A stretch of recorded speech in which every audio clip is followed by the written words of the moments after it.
Assalamualaikum warahmatullahi wabarakatuh. Perkenalkan, nama saya Widya Witriani, kelas Akuntansi NPM 2311-2022. Di sini saya akan menjelaskan tentang sistem moneter di Indonesia.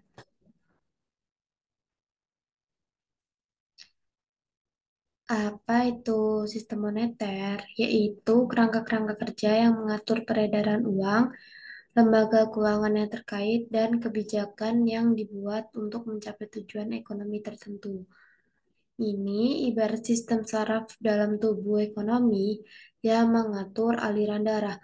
Aliran darah itu sendiri diibaratkan sebagai uang. Kemudian agar seluruh organ tubuh, nah organ tubuh itu sendiri diibaratkan sebagai sektor ekonomi yang dapat berfungsi dengan baik.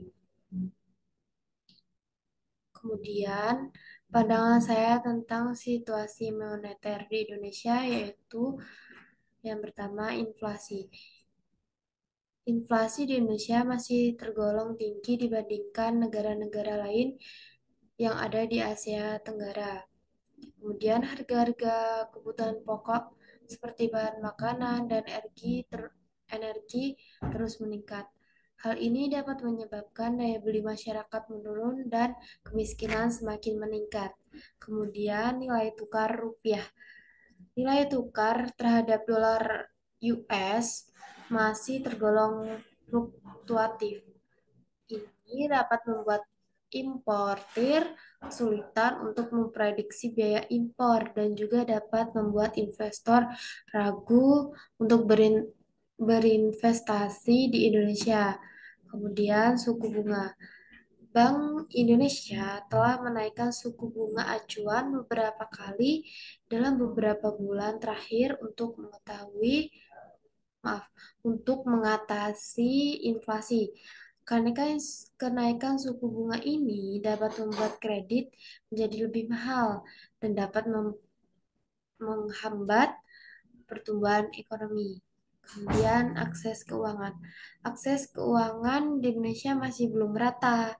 Banyak masyarakat di Indonesia, khususnya di daerah pedesaan yang terpencil, masih belum memiliki akses layanan keuangan formal.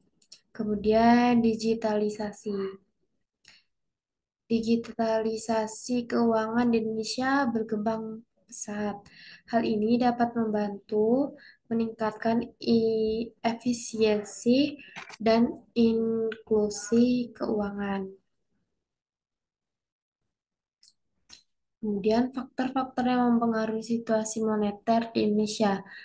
Faktor yang mempengaruhi itu sendiri terbagi menjadi dua, yaitu faktor internal dan faktor eksternal. Faktor internal digolongkan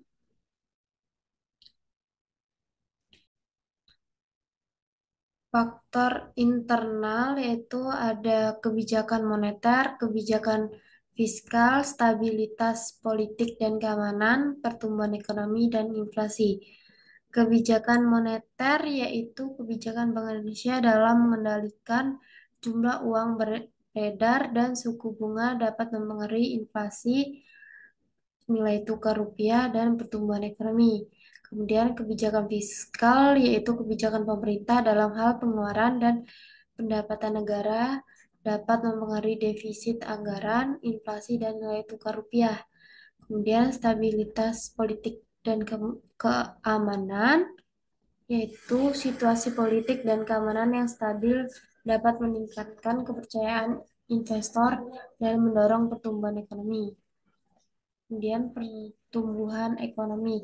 Pertumbuhan ekonomi yang tinggi dapat meningkatkan permintaan terhadap uang dan mendorong inflasi.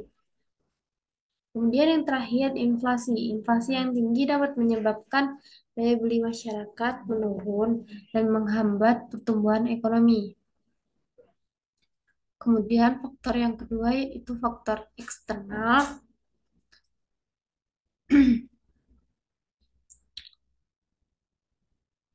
Yang pertama-tama yaitu kondisi ekonomi global. Kondisi ekonomi global seperti krisis keuangan atau pandemi dapat mempengaruhi permintaan terhadap ekspor Indonesia dan nilai tukar rupiah.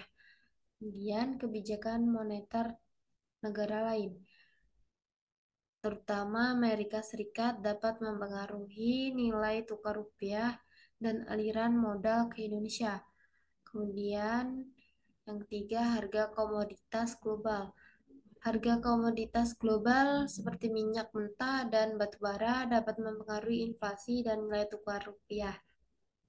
Kemudian yang terakhir yaitu bencana alam. Bencana alam seperti gempa dan tsunami dapat mengganggu kegiatan ekonomi dan meningkatkan inflasi.